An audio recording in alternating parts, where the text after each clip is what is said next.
All right, well, it's been a minute since we've done a video here in the garage or anywhere here at the house, but somebody asked, so I'll do a quick one and try to make it useful for y'all that are watching. But anyhow, the 11,000 pound 4-post lift. Questions like, would you do it again? What do you like? What don't you like? Is it holding up? I'll tell you, this thing is awesome. Yes, it's holding up. I use it a lot, more storage than mechanical use. But I will say I've replaced half the drivetrain on this Jeep using this lift. I don't use it for commercial use. Again, I've had sports cars. I had a Porsche on top. I've had a Honda Accord, F-250, the Jeep. I think some other cars, small cars as well. But you don't have a problem with the departure angle with sports cars, with low cars. The ramps are pretty long that come with this, so no issues there. Again, I've got this lifted up an extra inch with rubber pads underneath, and still no low clearance issues. The things I don't like about it are the things I knew I wouldn't like from the get-go, and part of that is having the obstructions of a 4-post lift. That's by far overshadowed by the advantages of being able to set a car up here quickly. I don't have to worry about balance issues.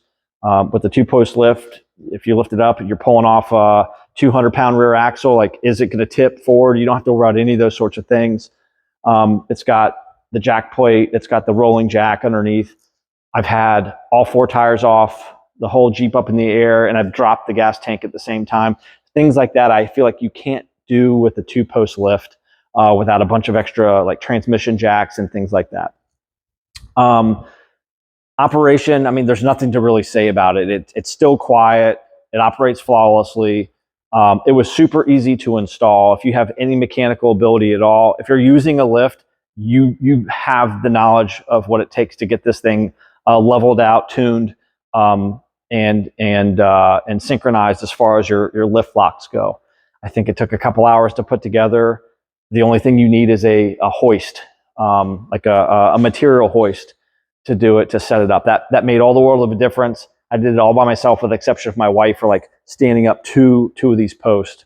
So again, I'll kind of show you what I'm talking about as far as obstructions, right? So when you look underneath this thing, obviously I could shift the Jeep, or I could shift any car like to one side or the other, depending on like what kind of work I want to do. For this one, I'm going to be dropping the tank again and ripping all the fuel lines out. I got the fuel pump and stuff out already. But I love this thing because, again, I can up and down. I don't have to worry about balance.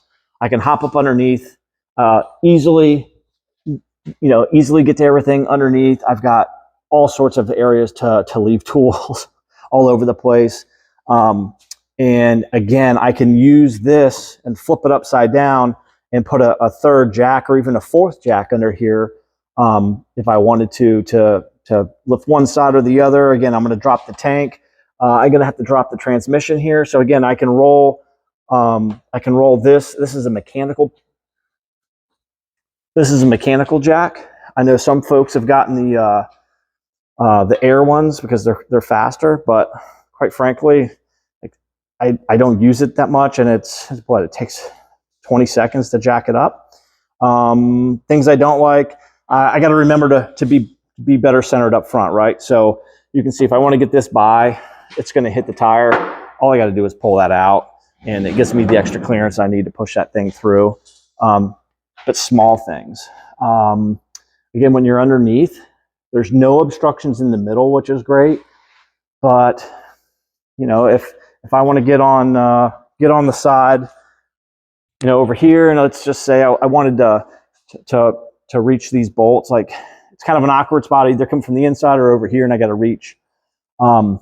But again, not a big deal. Again, the fact that I don't have to balance this thing every time I got it up, I don't have to worry about it teetering or falling off, and the fact that I can store stuff on it, like this vehicle long term, it for my purposes is way better than the 2-post lift. Other things, movability. Let's talk about that for a second. I said movability, so mobility.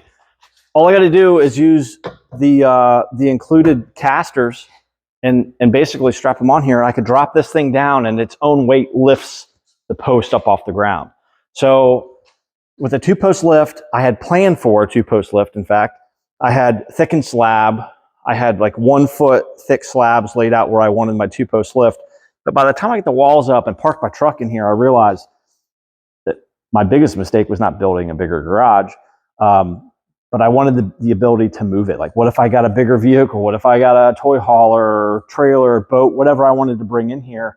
If I had the 2-post lift, I had to make sure everything would fit between it.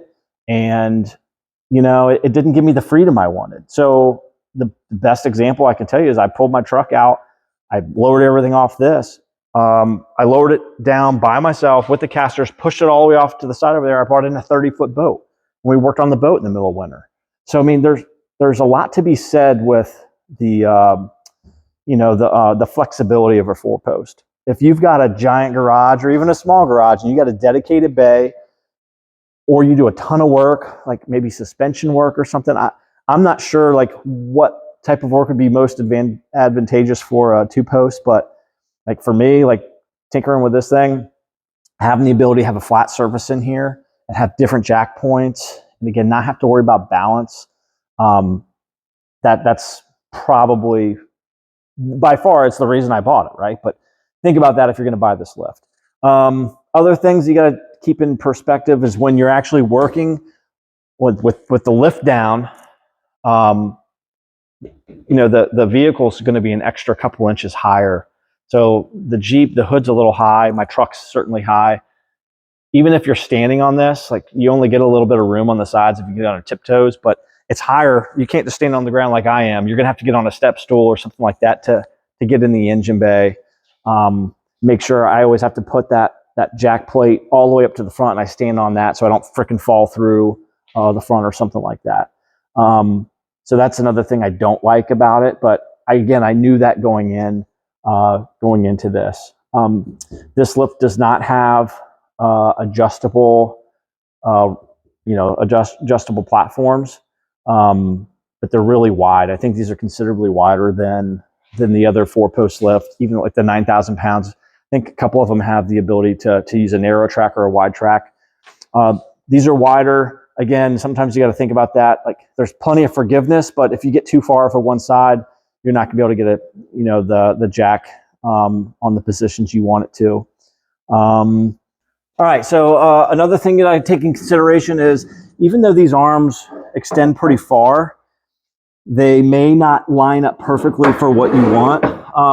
They come out here. I would never jack up on the body of this Jeep, but maybe another truck or something like that with a wider frame. And then also, like where this is right now, if I wanted to jack up on the springs or even on the frame, it's going to be slightly outside on both sides. So what I had to do was use I think I used a 6x6 to come across, and then it's got the supplied rubber blocks, to jack up. So basically put a 6x6 across here and then line it up on the frame wherever I wanted. So it's something extra you have to do. But again, I know even with the 2-post lifts, the articulating arms, they don't always work well.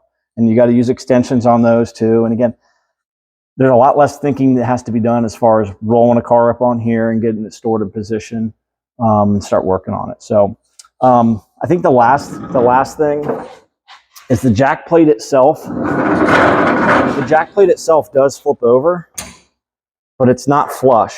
So even when you're working on this, it's easy to adjust, but it's not flush.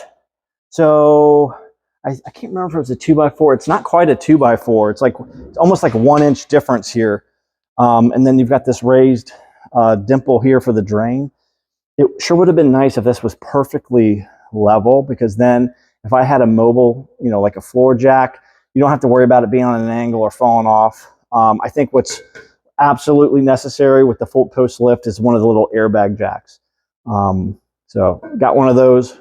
Makes life a whole lot easier. That way you can just move this. You can just move the jack plate around, move it, and use one of those little small air jacks, and make quick work of it. So would I buy it again? Yep, I sure would. It was easy to put together. It has served its purpose. It's awesome for storage. It's awesome for working on cars. The customer service was great. So I wouldn't change a thing about it. It's by far the best thing I've bought for this garage. And obviously I get use out of it daily. So thanks for watching. Just let me know if you got any questions. See ya. All right, so it's been a minute. 11,000 pound lift, blah, blah, blah. What am I going to talk about?